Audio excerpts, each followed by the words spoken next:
Eduardo, primeiro é um prazer estar falando com você. Obrigado pela recepção no Partido Novo. Deixa eu rapidamente agradecer aos meus amigos do PL, que tem muita gente boa. O PL é o presidente Bolsonaro por ter permitido a minha transferência antes da janela.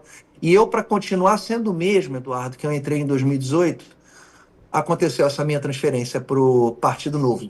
Divergências políticas de posição, principalmente aqui no estado do Rio de Janeiro.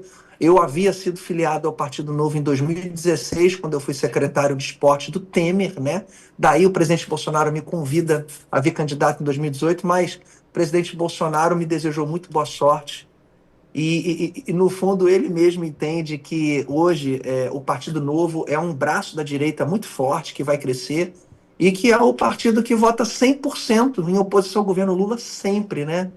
Então eu estou muito feliz, assim, é um partido com a melhor assessoria legislativa da Câmara dos Deputados, onde o concurso é o mais difícil, é o mais disputado, nós somos muito bem direcionados. Olha, é uma alegria, assim, eu estou tão feliz, sabia? Porque a gente com 5 deputados apenas, eu, Marcel, Gilson, Adriana, o Salles e o senador Luiz Eduardo Girão, nossa, a gente faz tanto barulho, e com a minha chegada, quando o Novo atinge 5 deputados, a gente pode pedir destaque nas votações.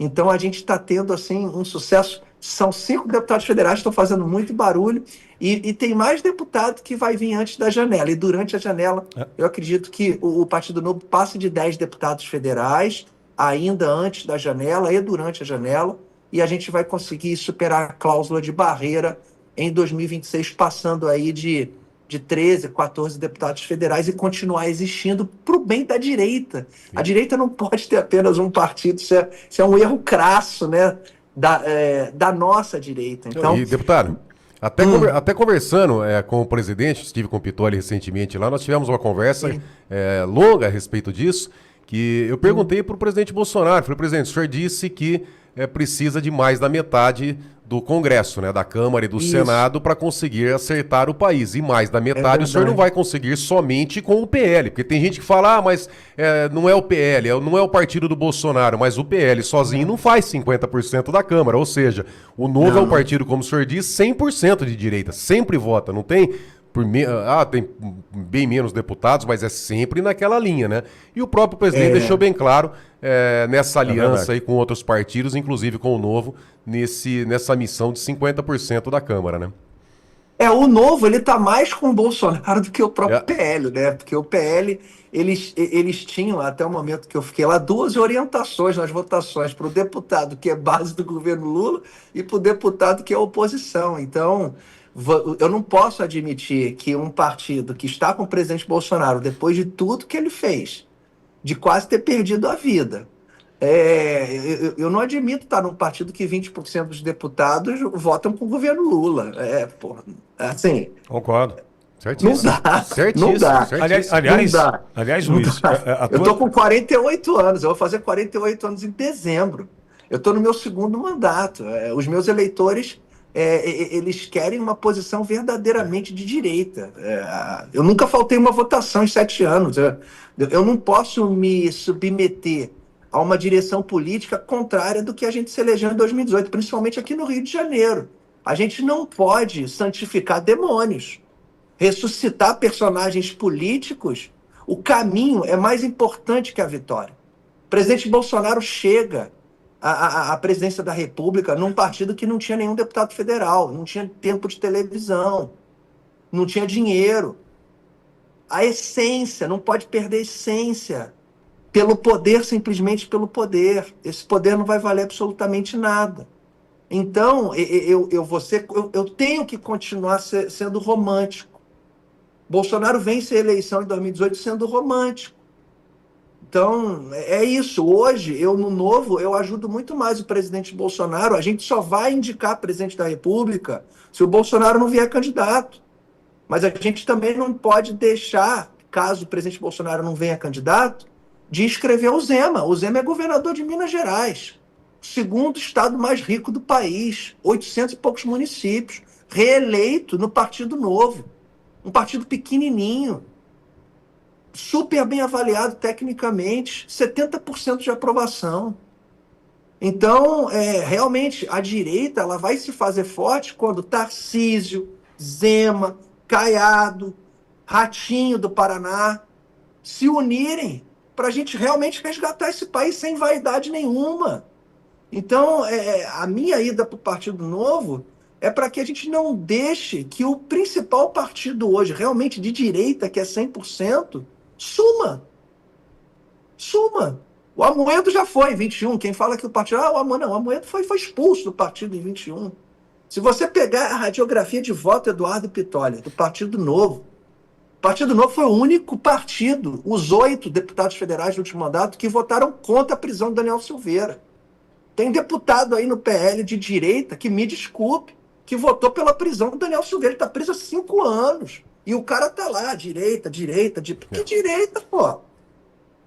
Porra, é muito artista. Tem deputado lá, poxa, que vota com o governo Lula e se diz de direita. O problema, Eduardo, que acontece aqui no Rio de Janeiro, por que o Eduardo Paes abre 18% na frente do Hamas? E o presidente Bolsonaro ganhou com 1% do Lula na cidade do Rio de Janeiro. O cara é um artista. O carioca, a avaliação é muito rasa. O cara canta um samba da Portela. O cara canta um samba do Salgueiro. Peguei um Ita do Norte. Lá vou eu, me levo pelo mar da sedução, chego ao Rio de Janeiro, terra da mulata. E do futebol, o cara canta isso, ele ganha. Ele entra na favela. O Hamas não entra na favela. O cara conversa com o presidente da Associação de Moradores, o cara ele conversa com a galera lá do CPX, o Hamas não conversa. E o Rio de Janeiro é isso aí. É o símbolo da avaliação, baseada na vulnerabilidade social das pessoas. Então, se a direita também, aqui no Rio de Janeiro, não passar a se comunicar com essas pessoas, a gente dificilmente... Olha que eleição para governador do estado.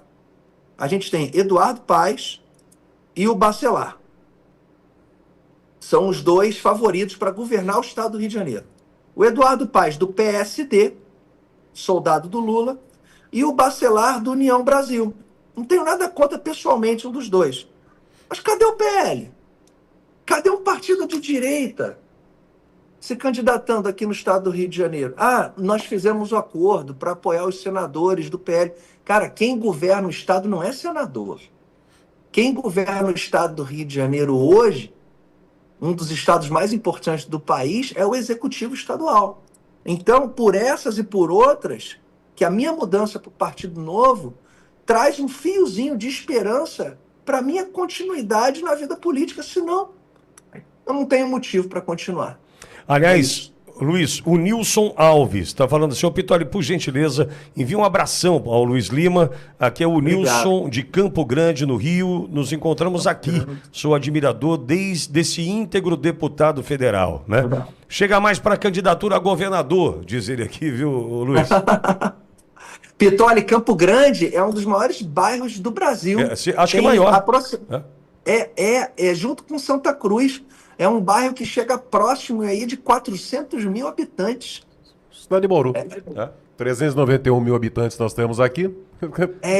É muito grande, é um bairro do Rio de Janeiro. O Rio de Janeiro tem 7 milhões de habitantes, metade da população do estado. Por isso, Eduardo, que o Eduardo Paes, quando ele abre 18% de votos na capital, ele abre 18% de vantagem sobre metade da população do estado. Pra você ter uma ideia da força do Eduardo Paes aqui na capital do Rio, ele fez 17 vereadores, o PSD na capital do Rio, e o PL fez 7.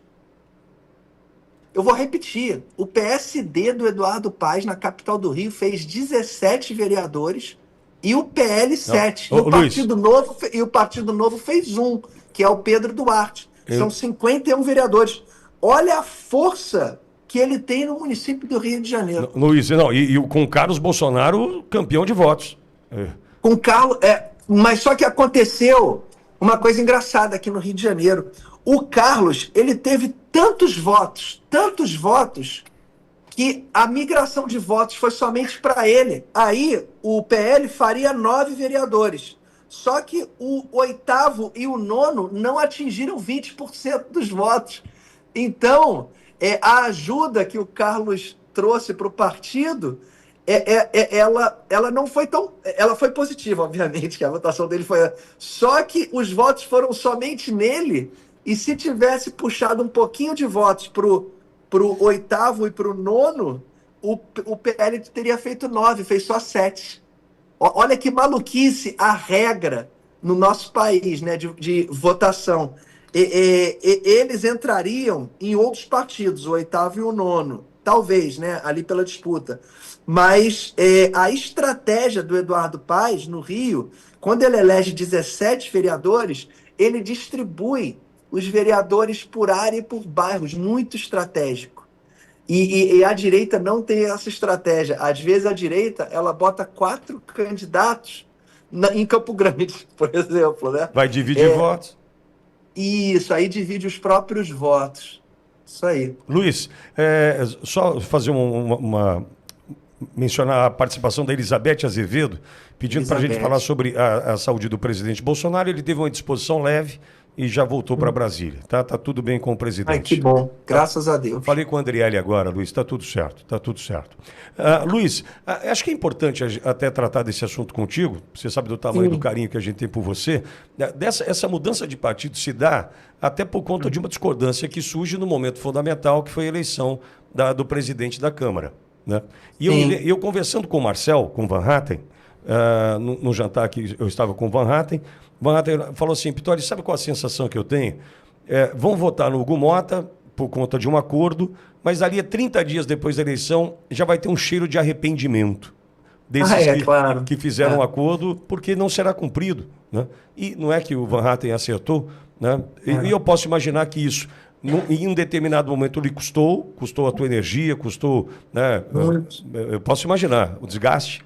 Mas a tua decisão estava correta, entendo eu. A Ouro Verde foi nesse sentido. Conversei com o presidente Bolsonaro naquele momento. Né, fizemos pesquisas aqui junto à audiência que dava 90% para o Van Hatten, 90% para o Girão. Então a audiência também entendia naquele momento que era uma grande pegadinha, mas enfim, as comissões estão aí. Só que o PL da anistia ainda não chegou, né, Luiz? Pitoli, eu fui o único deputado do PL na época que declarou voto ao Marcel Van Hatten. E isso gerou um desgaste para mim, pessoal, no partido, falando que eu não era grupo. Só que o Marcel teve 33 votos. Eu imagino que pelo menos 20 votos veio do PL, mas só eu tive a coragem. O presidente Valdemar me ligou, e muito simpático, falou: Luiz, eu preciso que você vote no Hugo Mota. Aí eu falei: presidente Valdemar, me desculpa, eu nunca pedi nada para o senhor, não tenho cargo no governo federal, eu não tenho cargo dentro do partido, não tenho nada. Falei: presidente Valdemar, me desculpa, mas eu vou votar no Marcel Van Hatten. Aí ele falou: Luiz, muito obrigado pela sua franqueza. E até os 48 do segundo tempo, as pessoas no plenário tentando me convencer a votar no Hugo Mota, que me trata muito bem. O Hugo Mota é muito educado comigo. Mas não existe você acender vela para dois santos. Não existe. E hoje é uma pena que a eleição na Câmara dos Deputados é algo que eu já tentei mudar, eu já sugeri mudanças internas no regimento interno. Não dá para você eleger um presidente e esse presidente, por eleição de bloco, fazer com que o partido, caso não apoie determinado candidato vencedor, fique fora das comissões. O PL, por ser o maior partido, ele deveria ter a primeira opção de escolha em relação às comissões, seja o presidente da Câmara que for. Um partido com 100 deputados tem que ocupar pelo menos 6 comissões e ter a ordem de escolha respeitada. Quando eu voto no Marcel Van Hatten, e muitos no partido ficaram sabendo da minha decisão, e eu declarei apoio a ele, eu sabia que isso ia acontecer. Hoje, não adianta você presidir comissão ou fazer parte de comissão se os projetos são aprovados na comissão, como houve no mandato passado, na CCJ, e o Arthur Lira não pautou, porque é o presidente da Câmara que escolhe os projetos que vão à votação. Então, quando você tem PL da anistia, ele não foi apresentado. A gente viu a CPMI agora do INSS. Uma dificuldade para aprovar, só vai ter início no segundo semestre. Então é café requentado, ele esfria, né, no âmbito político. Várias votações que deveriam ir em pauta, as pessoas têm medo de pôr em votação. Então, já era um filme anunciado. A gente viu esse erro sendo cometido com o Rodrigo Maia, né? Na época foi pedido para votar no Rodrigo Maia, a gente viu o que aconteceu. A gente viu o que aconteceu com o Arthur Lira, que talvez não tenha sido o que a gente esperava, mas foi ok, 50%. E você está lá, no seu 6º ano de deputado, né, que foi ano passado. Eu já vi esse filme, que foi esse ano, aliás, a votação pro Hugo Mota. Eu falei, não, de forma alguma, eu vou no Marcel Van Hatten. Pois não, Borgô? Eu lembro que à época, eu sou vereador, não sou deputado, mas eu tinha falado, se eu fosse deputado, eu votaria também no Marcel Van Hatten e no Girão. Porque essa questão, até na última manifestação em Brasília, teve um colega lá que veio me questionar, não, mas tem as comissões, mas o presidente não pauta, se pauta, não é aprovado, se for aprovado o Xandão, o Dino e o Gilmar Mendes, derruba! Qual que é a utilidade que tá tendo? Na verdade, hoje, Eduardo, a Câmara dos Deputados, é claro que é um orgulho para mim ser deputado, mas com a nova onda dos partidos, que infelizmente, quando perdem uma votação, eles apelam para o STF, diminuindo o próprio Congresso Nacional, diminuindo a sua própria atividade, a gente tem observado isso. Então, as comissões hoje, elas não têm o papel que deveriam ter. Por quê? Porque as aprovações dos projetos de lei nas comissões, obedecendo o nascimento delas e terminando na CCJ, ela não é pautada pelo presidente da casa. Então, a gente teve a opção, é melhor você demonstrar para a população que você está disposto a uma mudança do que você votar no mais do mesmo. Então, a gente vê hoje um descrédito como não tivemos em 18 e não tivemos em 22 em relação aos eleitores brasileiros. O eleitor brasileiro, ele prefere perder, mas vendo você lutando pelo certo. Sim. Né? Porque não há vitória política se você assume compromisso com quem não tem responsabilidade com aquela direção política que você levou o eleitor a te escolher, a te eleger. Então, hoje, o Congresso Nacional, em termos de pauta, em relação à direita, tudo que a gente acredita, ele está completamente à deriva. Você está bem agora, né, Luiz? Está tudo certo, né? Eu estou bem, muito feliz, assim, muito feliz mesmo, Pitoli, me sentindo assim, muito útil e participando muito de plenário, né? Na quarta-feira próxima, a gente infelizmente não tem uma sessão de necessidade dos deputados estarem presentes para votar, mas eu estarei lá representando o Partido Novo e fazendo as orientações do partido pessoalmente no plenário.